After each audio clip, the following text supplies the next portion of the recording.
Jnanakosha Puranas Introduction.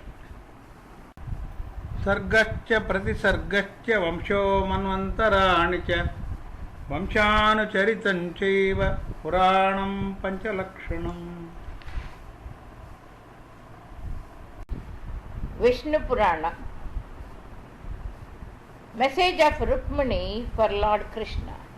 Parashar says, Bhishmak was the king of Vidarbha. He had 5 sons and a daughter, Rukmini.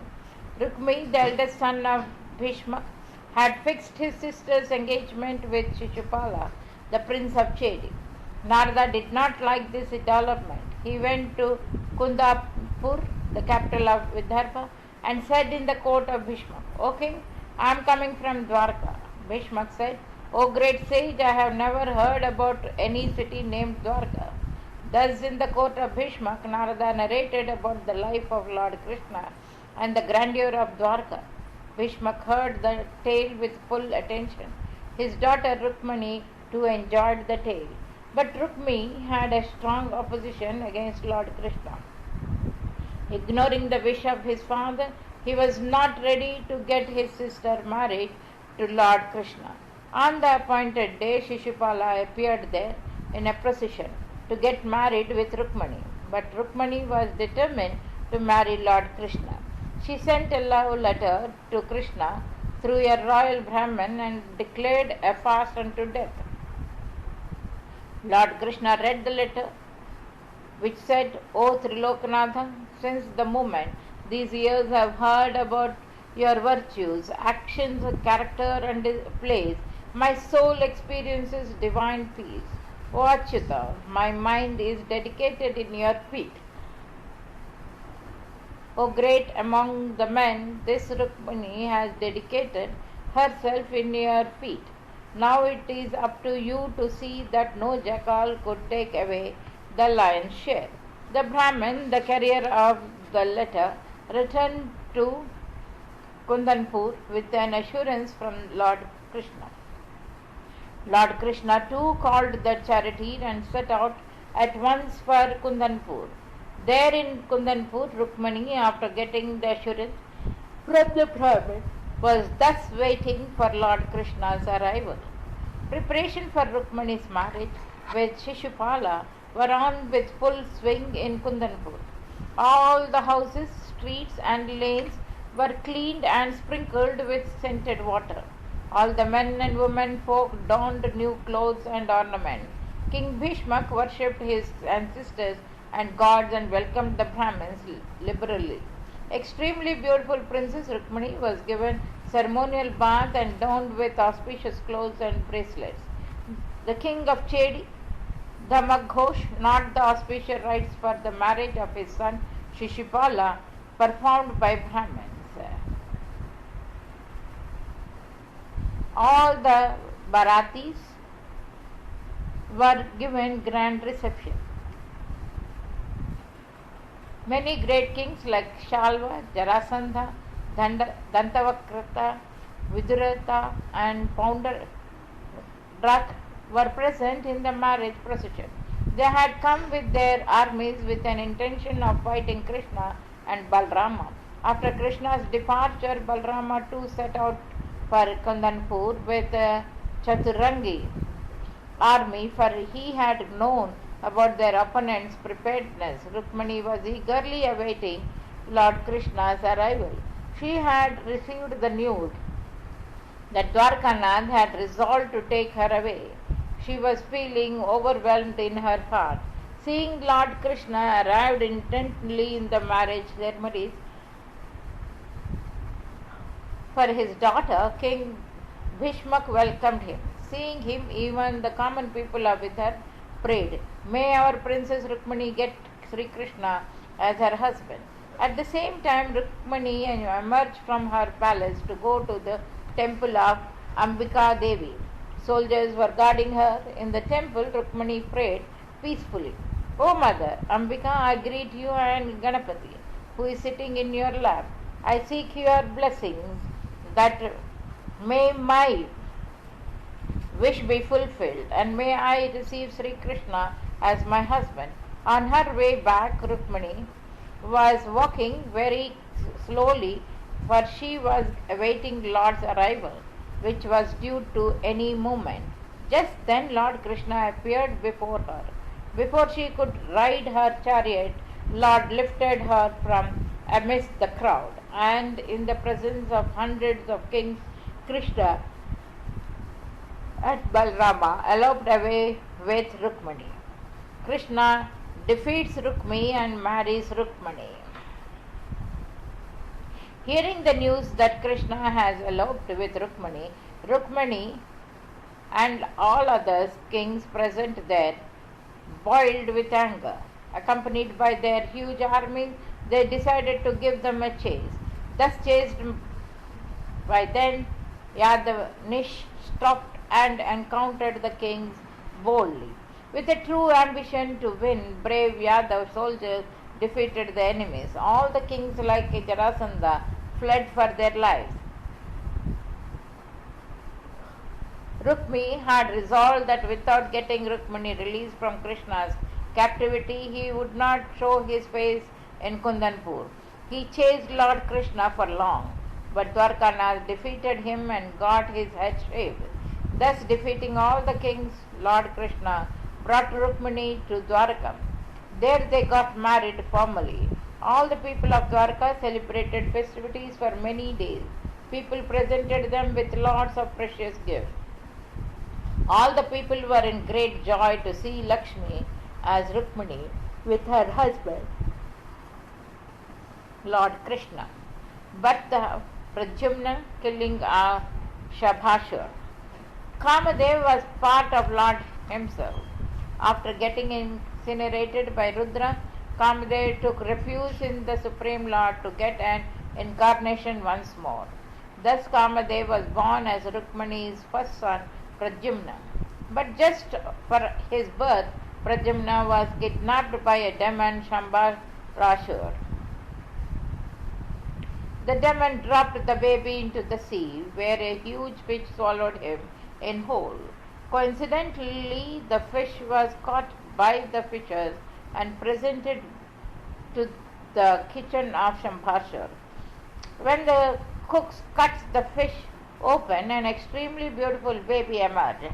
Mayavati, the governess of the kitchen, felt overjoyed to see the baby. She began to rear the baby with love and affection. Once Narada arrived in the kitchen and said, Mayavati, do you know who is in your lap? No. Oh, Devarishi, I found him from the belly of a fish, said Mayavati. Devarishi, Narada said, he is your husband Kamadev and you are his wife Rati. In this birth he has appeared as Pradyumna, the son of Krishna. Hearing this, Mayavati saluted Narada with respect. Since then she regarded Pradyumna as her husband and served him accordingly. When Pradyumna matured, Mayavati reminded him about his real appearance. Pradyumna thereafter killed Shambhashur and got married with Mayavati. Then the couple arrived in Dwarka. Tale of Samantak, the gem and its theft.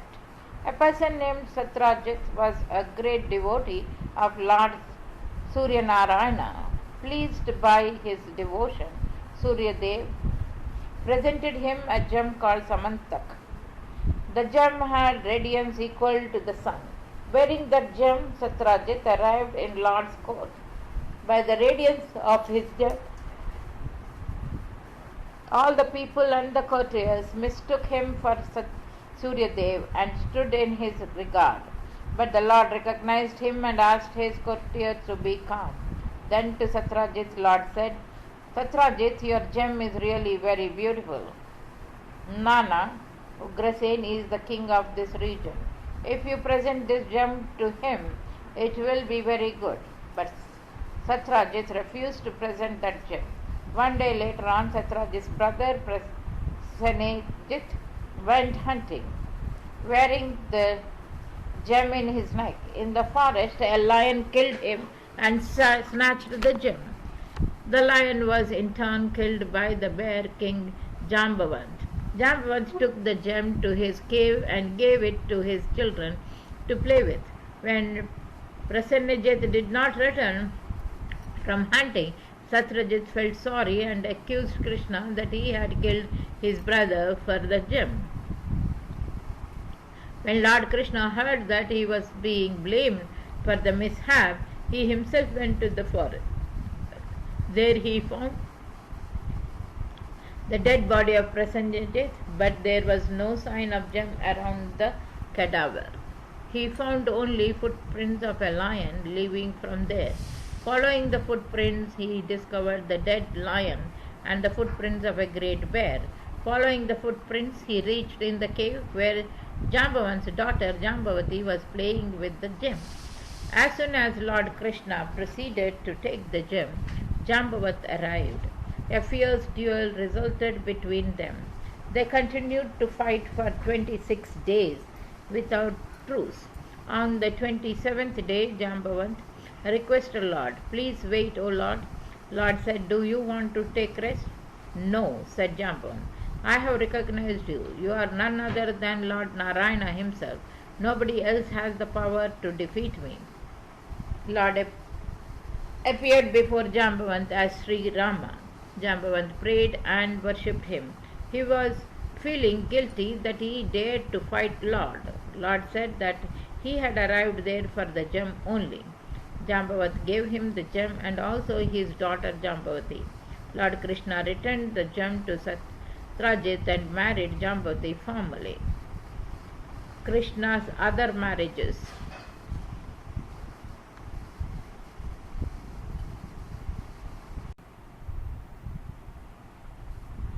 Krishna's other marriages. Lord Krishna summoned Satyajit to his court and in the presence of the king Ugrasena related the sequence of incidents that took place in the jungle. Satyajit felt ashamed. With a feeling of repentance, he took the gem. He was getting afraid also that he made enmity with Lord Krishna without reason. Hence, to expiate his crime, Satyajit thought of presenting the gem Mantakamani and his daughter Satyabhama to Lord Krishna. Lord Krishna accepted Satyabhama as his wife, but returned the gem to Satyajit, saying, "It is a gift of Lord Suryadev. Keep it with you. You are required to deposit the gold that you get from it in the royal treasure." Akrura and Kritivarma were not pleased with the marriage of Satyabhama, so they got Satyajit killed by Satadhanva. Satadhanva killed Satyajit in his sleep and absconded with the gem. Lord Krishna was then away in Hastinapur. Satyabhama too reached there and informed Krishna about her father's assassination. With Balarama, Lord Krishna chased Satadhanva, but even after killing him, they could not trace the gem. Satadhanva had given the gem to Akrura to keep till his return. But after the death of Satadhanva, frightened Akrura came to stay in Kashi. From the effect of the gem, Akrura performed many grand yagas there. Lord Krishna summoned Akrura from Kashi. After welcoming and treating him in the court, Lord Krishna asked him about the gem. Akrura showed the gem in the court, but Lord returned the gem to Akrura. Once Lord Krishna visited Indraprasth to see Pandavas. There, riding a chariot with Arjuna, he came to the forest. On the bank of river Yamuna, River Yamuna, a pretty woman was observing penance. By the instinct of God, Arjuna drew near her and asked for her identity. She said, "I am Kalindi, the daughter of Suryadeva. I am penancing here in order to get married with Lord Krishna." Lord Krishna got Kalindi boarded on the chariot and got married to her formally. Mitravinda was the sister of Vind, the king of Ujjain. She had a desire to get Lord Krishna as her husband, but her brother Anuvind was a follower of Duryodhana. So he stopped his sister Mitravinda from getting married to Krishna. But Krishna eloped with Mitravinda from the court and got married to her formally later. Satya was the daughter of Naginjit, the king of Kaushal. She was extremely beautiful lady. The king had resolved that he would marry his daughter only to him who would defeat his 7 most formidable oxen. Many princes has tried their luck since then but failed. When Lord Krishna heard about that, he reached Kaushal with his army. The king of Kaushal welcomed and treated him well and told him about his resolution. Lord Krishna then took 7 guises and in no time defeated his 7 formidable oxen. Gladly the king married his daughter Satya to Lord Krishna. Parashar says, Parikshit, Lord Krishna's aunt, father's sister, Shrutakirti, was married in the kingdom of Kaushalya and Kaikoja. Bhadra was the daughter of Shrutakirti. Bhadra's brothers like Shantardhan themselves had got their sister married to Lord Krishna. Lakshmana was the daughter of the king of Madra. She was very beautiful and meritorious. Lord Krishna abducted her all alone from the Swayamvara organized for her marriage. Later Lord Krishna married to her family. Salvation of Bhanasur. Pragyajotishpur was the capital of the demon Bhanasur. He was married and he was very strong and powerful. He had snatched the canopy of Varuna, earrings of Aditi, the mother of the gods, and Mani Parvat of the gods on Meru.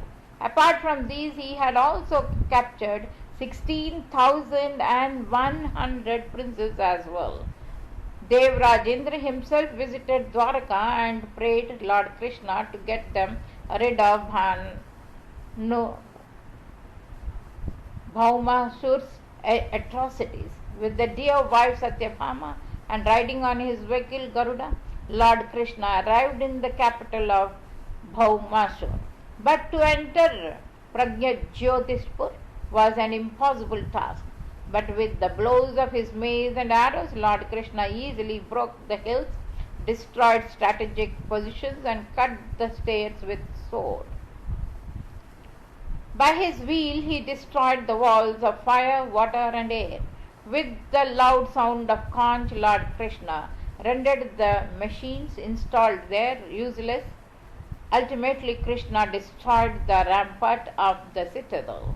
Disturbed by the noise, the 5-headed demon ran with a trident to kill Krishna. But with a single shot of his arrow, Lord Krishna broke his trident and cut his head with his wheel. Soldiers and commanders of Bhaumasur were also killed. Bhaumasur then came himself to fight. He had donned a shining crown and was wearing big earrings. With his wheel, Lord Krishna cut the demon's head. As soon as he beheaded the demon, the gods showered flowers on Krishna, Lord Krishna, and worshipped him. Even the Mother Earth came and put a garland of 5 colors around Lord's neck. She also presented to him the earrings of Aditi, canopy of Varuna, and a great gem. At the request of Earth, Lord Krishna assured Bhaumasur's son Bhagadath freedom from his fears.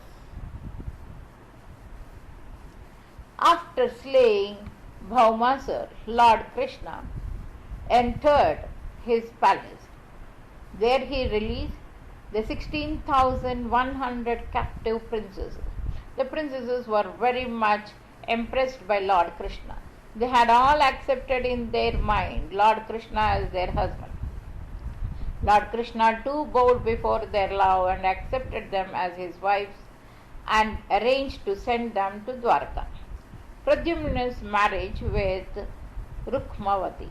Rukmavati was the daughter of Rukmi, the brother of Rukmani. When a Swayamvara was organized for her, she saw Pradyumna. She was so impressed by him that she chose him as her husband. But it was not acceptable to other princes. They tried to stop their marriage. But defeating them all, Pradyumna abducted Rukmati and married her formally. Then, to please his sister Rukmi got his granddaughter Rochana married to Rukmani's grandson Anirudh. Marriage of Usha Anirudh. The son of the demon king Bali, Banasur was a great devotee of Lord Shiva. Banasur ruled over the kingdom Shantipur. By the grace of Lord Shiva, he had received 1,000 arms. Even all the gods, including Indra, used to serve him. Thus, blinded by his physical strength, Banasur sought a boon from Lord to meet a match for his strength. Lord Shiva said, "O fool, your thirst for war shall be quenched when your flag is broken." Banasur had a daughter named Usha. Once she had a dream in which Anirudh was making love with her. She was very much perplexed by the dream. After a few days, with the help of her friend Chitralekha, Anirudh sneaked into her palace. He stayed there and enjoyed the company of Usha for long. But Anirudh's clandestine stay could not remain hidden from the eyes of Banasur. So he put Anirudh in prison. There in Dwarka, everyone was worried by Anirudh's long absence. It was Narada who ultimately revealed the fact that Anirudh was in the prison of Banasur. Hearing the news, Lord Krishna launched an attack on Banasur. His army surrounded Shantipur. During Ghurabandi, the flag of Banasur's palace fell. Lord Shankar arrived to assist Banasur. Lord Krishna cut off all the arms of Banasur. At the request of Shiva, he left only 4 of his arms intact. Banasur bowed his head before Lord Krishna and brought Anirudh and Usha respectively before him. With them, Lord Krishna returned to Dwarka, where formal marriage of Usha and Anirudh took place. Tale of the King Rig. Once Lord Krishna's sons visited the forest. There they saw a huge chameleon fallen in a large deep well. They tried to pull it out, but in vain. The princess therefore returned to the palace and related this strange episode to Lord Krishna. Lord Krishna too came to the well and with his left hand easily pulled the chameleon out.